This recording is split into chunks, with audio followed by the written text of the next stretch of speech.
Salamlar hər kəsə salamlayıram. Bugün çox bir maraqlı bir mövzu haqqında danışmaq istəyirəm. Üçüncü göz, yəni bəsirət gözü haqqında danışmaq istəyirəm. Bilmirəm, hər kəsi bu mövzu daha çox maraqlandırır, nədənsə. Üçüncü göz varmı həqiqətən? Bəzi insanlar həqiqətən nələrsə görə bilirlər və bəzi insanlarda üçüncü göz niyə aktivdir və niyə passivdir? Bu haqda bugün danışacağıq.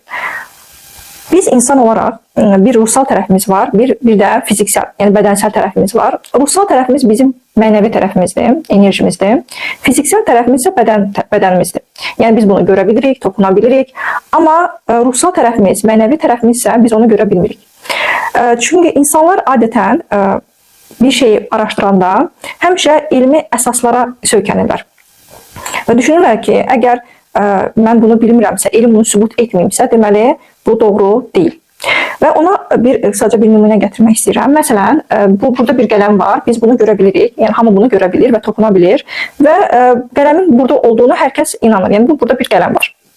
Amma mən burada desəm ki, burada məsələn, digər bir varlıq var, mələk var, insan bunu görmədiyinə görə inanmayacaq. Deyəcək, yox, belə bir şey yoxdur. Və fikirləşəcək ki, bunun elmi sübutu da yoxdur, çünki elm bunu görməyibsə, bunu sübut edə bilməz. Amma bu belə deyil. İnsan ümumiyyətlə enerjidən ibarətdir. Oyanışda olan insan, ruhsal oyanışda bu dünyaya niyə gəldiyini araşdıran bir insan başlayır bu ruhsal tərəfini, yəni mənəvi tərəfini inkişaf elətdirməyə. Yaradanla bağlantısını daha da çox gücləndirir. İlahi bağlantısı daha çox güclənir və ürəyini, qəlbini Yaradana açmağa başlayır və hər bir şeyin artıq fərqindədir. Başına gələn hadisələrin fərqindədir. Üsyan etmədən bu sistemin, ilahi sistemin birbaşa oyanışda olan bir varlığıdır.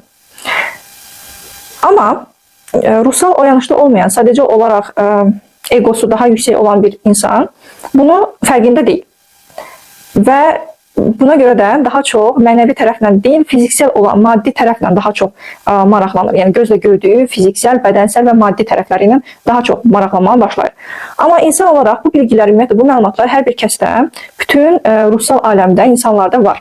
Sadəcə olaraq yenə qeyd etdiyim kimi bəzi insanlar müəyyən həyatlarında təcrübə yaşayırlar və müəyyən bir hadisələr keçir, müəyyən bir təcrübələrdən keçirlər və bunun fərqində deyirlər. Müəyyən bir qorxuları ola bilər təbii ki və ona görə bunun fərqində olmurlar.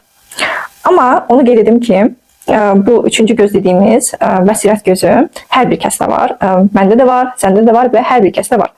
Bu bildiyimiz göz formasında deyil. Yəni insan üçüncü göz bəsirət gözü deyəndə nədənsə bunun bir göz formasında kimi təsəvvür edir. Zaten şəkillərdə də, videolarda da bu formada göstərilir. Burada bir mərkəz var. İki qaşımızın arasında belə bir mərkəz var. Və zaten bunu bir praktikada eləyəcəyik və praktikadan da özünüzdə orada enerji axınını hiss edəcəksiniz. Üçüncü göz dediyimiz bizim daxili görməmizdir. Yəni fiziksel deyil, daxili ruhsal aləmi görməmizdir. Bəzi insanlar üçüncü göz, yəni bəsirət gözü daha aktiv olan insanlar, çünki bilirik ki, bəzi insanlarda üçüncü göz aktivdir, bəzi insanlarda ümumiyyətlə aktiv deyil. Ona qeyd edim ki, körpələrdə üçüncü göz aktiv olur, çünki onların auraları daha açıq olur, daha alqın olur auraları, alanları daha açıq olur və müəyyən bir yaşa çatandan sonra qorxular, ego və digər hadisələr, təcrübələr yaşayandan sonra buna, yəni üçüncü göz passivləşməyə başlayır, yəni aktivliyini, fəallığını itirir. Üçüncü göz aktiv olan insanlarda nələr baş verir? Üçüncü göz aktiv olan insanlarda digər boyutlardakı varlıqları görməyə başlayır. Biz bilirik ki, bu dünyada insan, heyvanlar, həşəratlar, bitkilər və s. bunlardan başqa bu dünyada digər boyutlardan gələn varlıqlar da var və bu boyutda olan varlıqları üçüncü gözü aktiv olan insanlar rahatlıqla görə bilirlər. Və təkcə üçüncü gözü aktiv olan insanlar nələrisə görmürlər. Yəni ki, digər boyutda olan belə deyək, varlıqlardan əlavə olaraq onlar daxili dünyanı görə bilirlər. Qarşıdakı insanın aurasını görə bilirlər, hiss edə bilirlər, enerjisini hiss edə bilirlər və gördükləri yuxular, gələcəklə bağlı yuxular belə real görə bilirlər o yuxuları. Üçüncü gözü aktiv olan insanlar bunu rahatlıqla görə bilirlər. Amma yenə deyirəm ki, hansı ki insanlarda daha çox ego yüksəkdir, daha çox maddə tərəflər, yəni ki mənəvi tərəf ruhsal oyanışda deyil, fərqində deyil bu sistemin, qorxuları var o zaman o aktivliyini, üçüncü göz aktivliyini itirir. İndi istəyirəm ki, gəlin bir praktika eləyək üçüncü gözlə bağlı və siz özünüz də bunu hiss edəcəksiniz və görəcəksiniz ki, həqiqətən də hər bir kəsdə o enerji mərkəzi var. Ümumiyyətlə, bir nüansı da qeyd edim, praktikaya keçməmişdən öncə. Ümumiyyətlə, üçüncü göz birbaşa qəlblə bağlıdır, ürəklə bağlıdır. Nə zaman ki, qəlbini ilahi sistemi açanda, ilahi yaradan açanda, hər bir şeyin fərqində olanda, orada artıq üçüncü göz aktivləşməyə başlayır, fərqində olanda. Yəni ki, bu sistemdə, bu ilahi sistemdə, yaradanda, fərqində olanda, oyanışda olanda artıq üçüncü gözdə açılmağa başlayır. Ona görə deyirlər ki, gözlər qəlbin aynasıdır. Gəlin belə bir praktikanı edək. Ayaqları çarpaz qoymayaq, düz formada belə duraq. Siz istəyirəm belə düz dura bilərsiniz. Rahat şəkildə oturursunuz və gözlərinizi yumursunuz və gözlərinizi iki qaşınızın arasına, yəni üçüncü göz bayaq dediyim kimi bu mərkəzə baxın, gözlərinizi gözü yumulu şəkildə baxın. Əgər gözünüzü açırsınızsa, məsəl üçün həmin dediyim kimi praktikanı, o işləmi doğru eləmişsiniz. Yox, əgər gözünüzü həmin məqamda, yəni gözləriniz üçüncü gözünüzə baxarkən gözlərinizi aça bilmirsinizsə, bu doğrudur, yəni düzgün edirsiniz praktikanı. Və siz həmin mərkəzin bir qıcıqlanma hiss edəcəksiniz. Artıq mən o qıcıqlanma kimi, belə bir sezgi kimi hiss edirəm. Bunu özünüz praktika edə bilərsiniz. Yenə deyirəm ki, əgər qorxular varsa, ego varsa, ego bildiyiniz nə deməkdir? Buradan bayaqdan ego deyirəm. Bir var sağlam ego, bir də var ki, sağlam olmayan ego. Məsələn, bəzi insanlar baxacaq, burada bəlkə də qarşı tərəfin fikrini qəbul edə bilərlər, etməyə də bilərlər. Təbii ki, mənim burada dediklərimi bəzi insanlar qəbul edə bilər, etməyə də bilər.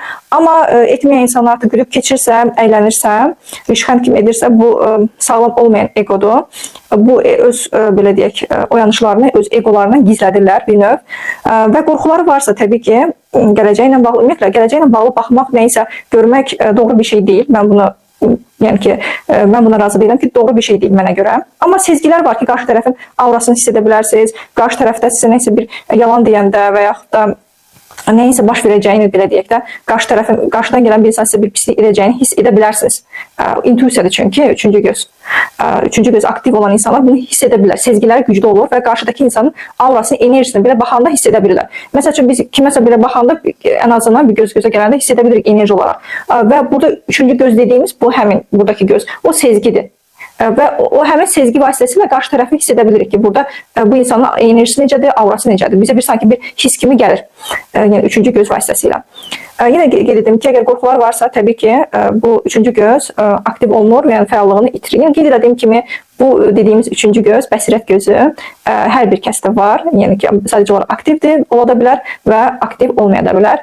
Bu qədər. İnanıram ki, məlumat sizə faydalı oldu. Yəni ki, ən azı bilgilərdiniz bu məlumata. Kim ki, üçüncü gözlə, bəsirət gözü ilə maraqlanırdısa, bu haqda artıq bu bilgi inanıram ki, sizə dəyər qatdı, belə deyək də, məlumatınız oldu. Təşəkkür edirəm, sağ olun.